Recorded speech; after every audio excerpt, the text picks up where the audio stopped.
In this video, we will look at Google Scholar as an academic search tool.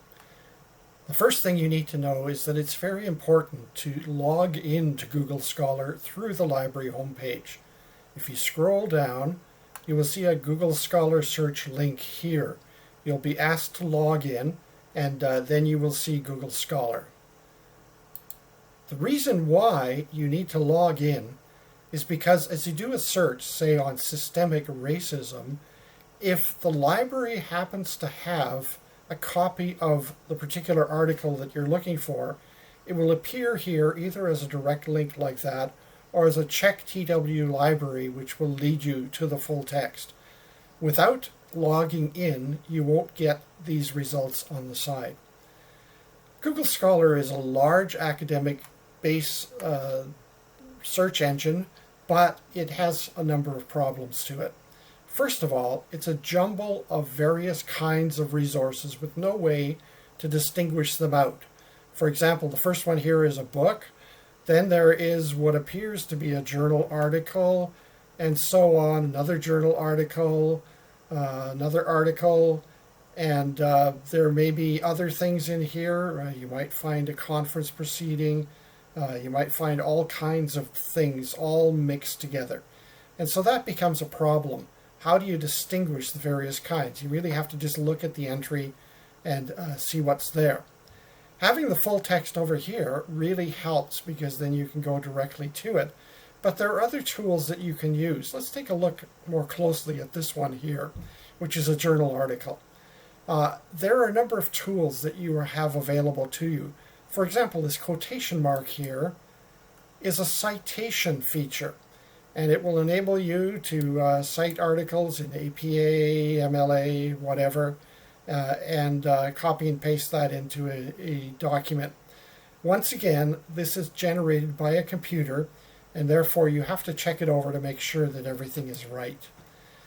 There's also a link underneath Cited By. These are the various other sources that have made reference to this article in their own bibliographies. And so there are 267 that have cited this particular article, which comes from 2014. That's a lot, which means that this article has been seen as an important one, one that is of great value to people, and that's why it's been cited so many times. There's also a related articles. What that does is to capture some of the terminology of this article and send that out through Google Scholar to find other articles that have similar terminology. And so especially if you're looking at this as a problem area where you can't really find that much on your particular topic, here is a good way to find other articles that are related in some way or other.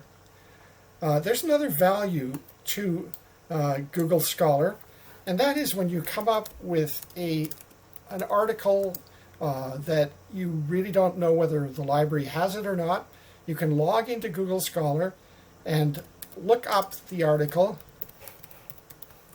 In this case, it's an article that I wrote, and see whether the library has access to it or whether it's available online in some way. So I'm going to click on that, Can't Get No Respect, and here comes the citation. You can cite it here, cited by 95 people, so that's not too bad. And the PDF is linked over here.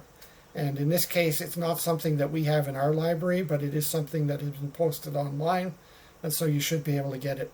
So this is a great tool for finding things where you don't know whether you can get a hold of the full text and just identifying it. But remember, Google Scholar has its limitations. The primary one being that there's very little opportunity to narrow down to anything, and that's a real problem.